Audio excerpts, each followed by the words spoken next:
원주 불온의 낮 기온이 37.8도를 기록하는 등 연일 폭염이 기승을 부리고 있습니다. 강원도는 폭염 대응 재난본부를 가동했습니다. 일본이 한국을 화이트리스트에서 배제하면서 도내 산업계에도 피해가 불가피할 전망입니다. 어떤 피해가 예상되고 대책은 무엇이 있는지 알아봤습니다.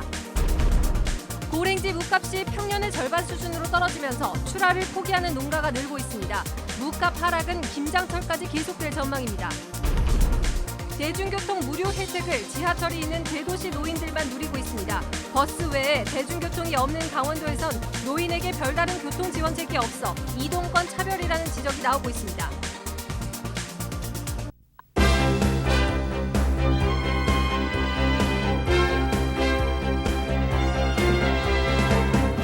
안녕하십니까. 뉴스데스크 원주입니다. 원주 불온의 낮 기온이 37.8도를 기록하는 등 오늘도 폭염이 기승을 부렸습니다. 영월과 평창이 35.5도, 원주 35.2도, 횡성 35도를 웃도는 등 영서 전역에 불볕더위가 이어졌고 일부 지역에서는 소나기가 내렸습니다. 이번 더위는 내일까지 이어지다가 제8호 태풍 프란시스코의 영향권에 들게 되는 모레부터 사그라들겠습니다. 연일 계속된 폭염에 도내 온열 질환자는 지난 2일 하루에만 7명이 발생하는 등 닷새간 18명이 발생했습니다. 강원도는 폭염 대응 재난안전대책본부 운영에 들어갔고 폭염 및 가뭄 대책에 예비비 10억 원 등을 긴급히 지원했습니다. 일본이 한국을 화이트리스트에서 배제하면서 도내 산업계에도 피해가 불가피할 전망입니다. 어떤 피해가 예상되는지, 대책은 무엇이 있는지 알아봤습니다. 이재규 기자가 취재했습니다. 지난해 강원도 총 수입액은 48억 달러. 이 중 일본에서 수입한 물품은 9,700만 달러로 전체의 2%에 불과합니다. 그 2% 중에서도 주요 수입 물품은 비금속 광물, 사무용품, 석탄순이었습니다. 일본이 지난달부터 제한하고 있는 반도체 핵심 3개 품목과 관련이 없습니다. 게다가 강원도 수출품과 연계성도 낮아 일본의 화이트리스트 제외 선언과 관련한 직접적인 영향은 아직 나타나지 않고 있습니다. 하지만 오는 28일 화이트리스트 제외 시행 뒤 일부 품목의 수입이 어렵게 되거나 수입선 대체가 힘들면 의료기기 등 산업을 중심으로 직간접적인 피해가 나타날 수 있습니다. 지금 일단 저희가 또 조사를 해봐야겠지만 일부 저희 의료용 전자기기하고 자동차 부품 업체에는 조금 피해가 있을 것으로 예상이 됩니다. 오히려 강원도 수출품이 일본에서 안 팔리는 피해를 입을 가능성이 더 크다는 분석도 나옵니다. 한국과 마찬가지로 일본에서도 반한 분위기와 한국 제품 불매 운동이 형성될 경우 일본으로 수출되는 강원 수출품이 타격을 받을 가능성이 적지 않습니다. 실제 지난해 강원도가 일본으로 수출한 물품 중 가장 많은 것은 주류고 다음이 채소류로 일본에서 한국 제품 불매 운동이 확산되면 수출에 부정적인 영향이 불가피할 전망입니다. 일본에서도 이제 반한 분위기라든지 한국 제품 불매 운동 분위기 이런 것들이 일어났을 경우에 강원도가 주로 수출하는 주류, 농산품 이런 부분에 수출이 타격이 있을 것으로 예상됩니다. 강원도는 비상대책본부를 만들어 화이트리스트 제외로 인해 피해가 예상되는 산업과 기업에 대한 조사를 시작했습니다. 도내 기업들의 일본 수출 의존도를 낮추고 수출국 다변화를 위한 노력도 시급히 함께 진행돼야 할 시점입니다. MBC 뉴스 이재규입니다.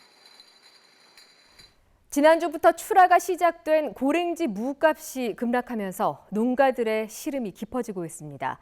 출하를 포기하고 산지 폐기를 검토하는 농가들도 늘고 있는데요. 더 큰 문제는 이 같은 상황이 장기화될 것이라는 전망이 있다는 겁니다. 권기만 기자가 취재했습니다. 출하 작업이 한창인 고랭지 무밭. 그런데 어디에서도 수확의 기쁨이나 기대감은 찾아보기가 어렵습니다. 떨어질 대로 떨어진 묵값 때문입니다. 8월 5일 기준 서울 가락동 농수산시장의 특 1등급 20kg 무 한 박스 경매가는 6,100원으로 평년의 절반 25,000원 선이었던 작년의 4분의 1 수준에 불과합니다. 출하 작업이 끝난 무밭입니다. 그런데 보시는 것처럼 많은 무들이 이렇게 버려져 있습니다. 묵값이 워낙 떨어지다 보니 이렇게 작은 흠이라도 있는 것들은 현지에서 파기 처분되고 있습니다. 당장 출하에 들어가는 인건비와 운송비조차 건지기 어려워지면서 수확 시기를 늦추거나 아예 수확을 포기하는 농가도 속출하고 있습니다.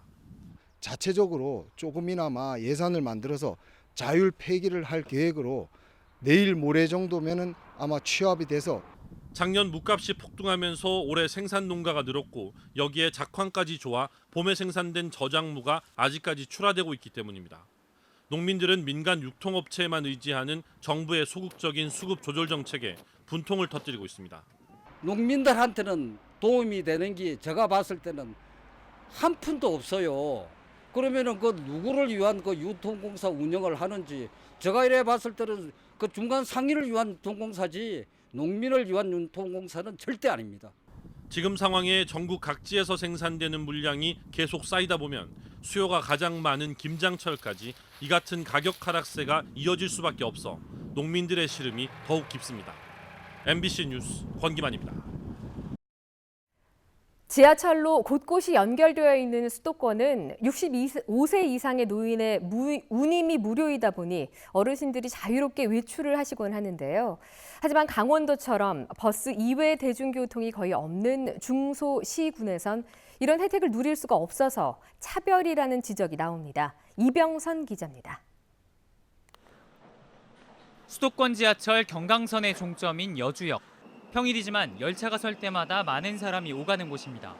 이 가운데는 노인층의 비율도 적지 않은데 근교 경치를 즐기러 나온 사람도 많습니다.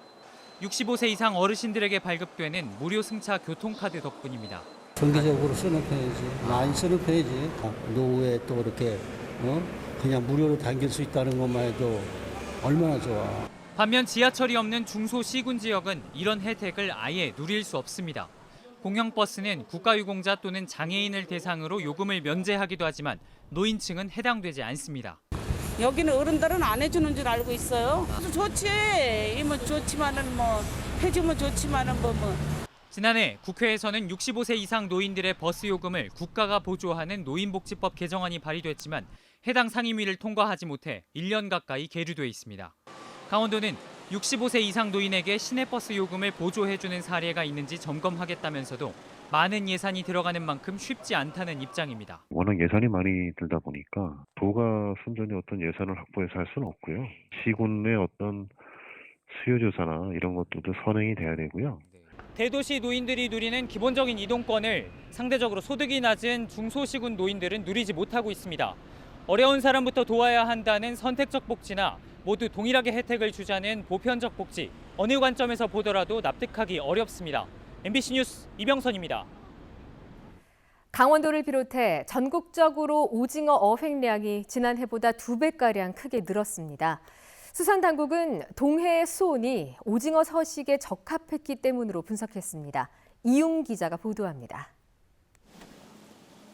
조업을 마치고 돌아온 채낚기 어선마다 갓 잡은 오징어가 가득합니다. 헐떡이는 오징어를 옮기느라 분주한 모습입니다. 올해 상반기 강원도를 포함한 전국에서 오징어 어획량이 크게 늘어난 것으로 나타났습니다. 통계청이 발표한 전국 어업 생산 통계에 따르면 상반기 오징어 생산량은 18,992톤으로 지난해 같은 기간보다 98% 늘었습니다. 주요 어종 가운데 증가폭이 가장 컸습니다. 지역별 오징어 생산량은 경북이 8,867톤으로 가장 많았고 강원 2,180톤, 경남 864톤, 전남 346톤 순등으로 나타났습니다.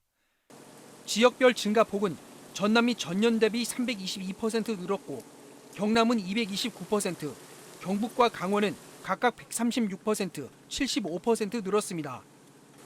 수산당국은 올해 동해 해역의 수온이 오징어 산란과 서식에 적합했기 때문으로 분석했습니다. 지난 겨울에 평년 대비 온난한 환경 조건에 의해 원활한 산란이 이루어지면서 어군 밀도가 증가하였고 특히 상반기 동해의 경우 어장 형성 수온의 유지 기간이 길어진 것이 어획량 증가에 도움이 된 것으로 파악됩니다. 상반기 오징어 위판액은 1,527억 원으로 지난해 같은 기간보다 92% 증가했습니다. 최대 11만 원까지 했던 산오징어 20마리의 입찰 가격은 4만 원까지 떨어졌습니다. 북한과 러시아 수역까지 올라간 오징어가 남하하는 가을과 겨울에도 동해에서 적정 수온이 유지된다면 어군이 오래 머물러 어황에 도움이 될 것으로 보입니다. MBC 뉴스 이용입니다.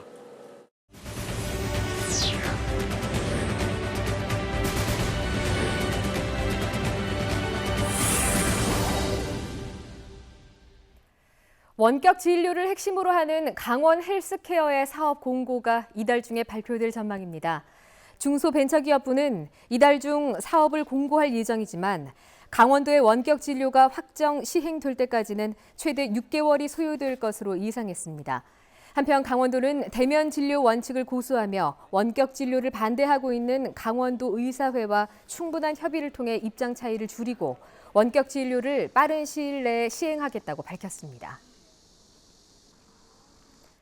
횡성초등학교 등 도내 4개 학교가 농림부의 초등학교 아침 간편식 제공 시범 사업에 선정됐습니다. 횡성과 홍천의 4개 학교 681명은 2학기가 시작되는 9월 2일부터 11월 15일까지 일주일에 3번 아침 수업 시작 전에 도시락 형태의 삼각김밥이나 떡 등 쌀 가공식품 간편식과 음료를 제공받게 됩니다.